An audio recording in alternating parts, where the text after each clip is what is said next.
So in the last video, we introduced this theorem up here that kind of told us that if we have a sequence that we want the limit of, and we have a matching function for that sequence, whatever that function does, the sequence does. Wherever the path goes, that's where the dots go.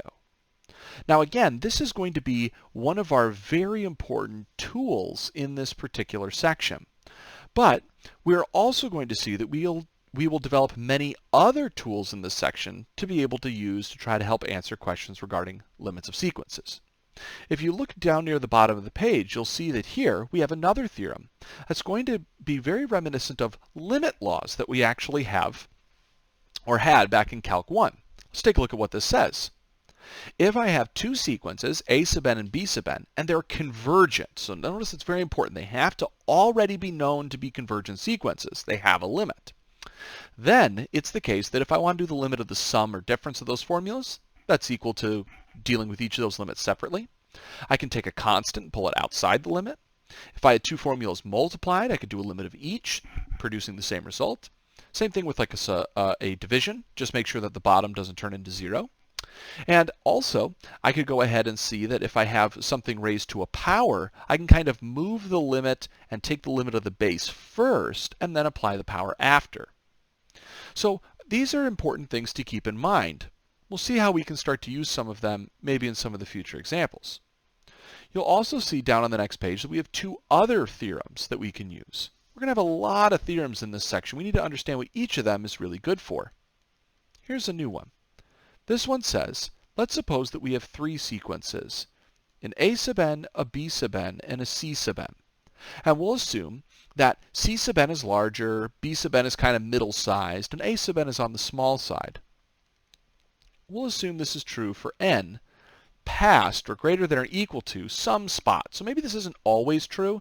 Maybe the dots in this last list aren't always higher, but once I get past a certain point, C's are big, B's are middle, and A's are small. Well, then it's actually able to be shown that if it's also the case that the limit of a sub n, as n goes to infinity, if that's equal to the limit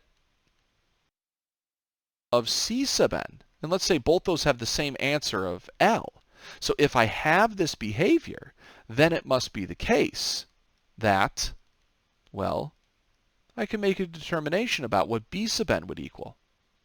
Now this may seem slightly familiar because as I state down below in the note, this is kind of an analog of the squeeze theorem that we learned back in Calc 1. So with the squeeze theorem in mind, can you make a guess as to what the limit here would actually be? Yeah, it would be something like L. Again, the idea behind this is that once I get past some point, if my C dots are very, very large, let's put those in red, right? And maybe these dots slowly tend off towards some value. Maybe I have that my A sub n dots, they're small, but as I go off to infinity, they start to kind of move to the same spot as the red.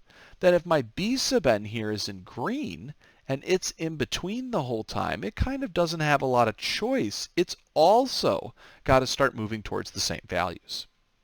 So the squeeze theorem can be useful to help us verify limits of certain sequences. We won't use it a lot, but we'll use it in some of the sections later to come. This next theorem, though, is definitely a very important one for us. Here's what it says.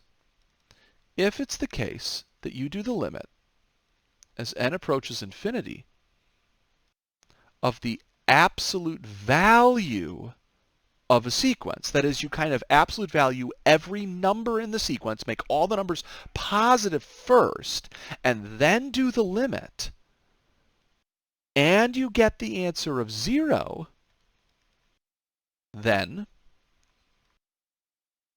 we can establish that the limit as n approaches infinity of the regular sequence without the absolute value bars will also equal 0.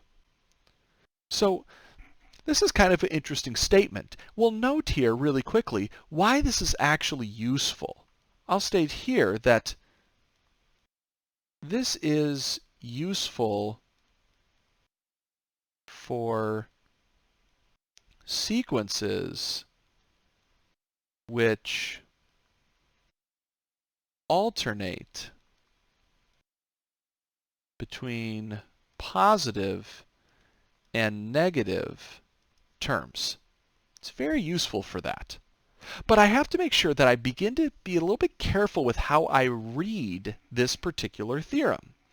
This is going to be a big emphasis for us here in Calc 2. How do I read these theorems that are on the page? It's a skill you need to get better at because these theorems aren't going away as you move forward into your other math classes. And it's also going to be something that's going to help you read better in your other major classes if mathematics isn't your major. But notice here that every single theorem has kind of this if-then cadence to it. This if part is something that we have to check, right? Think of it like meeting terms of a deal or terms of a contract. If we can guarantee that this is true, then we get the result. Notice, what does this theorem say happens if the limit that we get back here is not 0? Well, be careful. Does the theorem say anything about what happens if you do not get 0? It doesn't.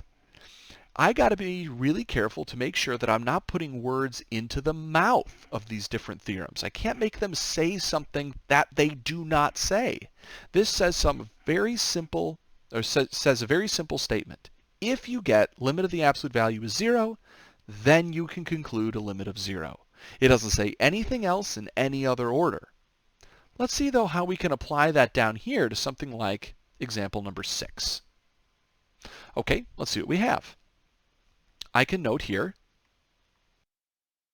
just trying to explain my thought process, that we see that a sub n, that is what I'm taking the limit of, is this formula. And if I wanted to use the above theorem, I would need to compute the absolute value of a sub n. Well, that would mean that I would need to take the other side and absolute value it. Well, if you think about this, if I want to make this side guaranteed to be non-negative, then the real issue is just the numerator, right? Because that numerator either spits out a positive 1 or a negative 1. If I absolute value that, though, all the way down, I always would get a 1.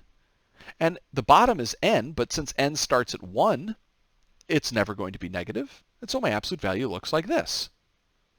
Okay, so I can see then that if I wanted to do the limit as n approached infinity of the absolute value of a sub n, that would be doing the limit as n approached infinity of 1 over n.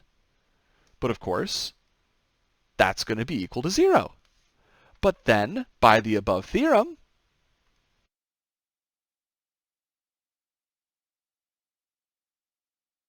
so I'll say by the theorem above, that means that the limit as n approaches infinity of a sub n itself must be equal to 0.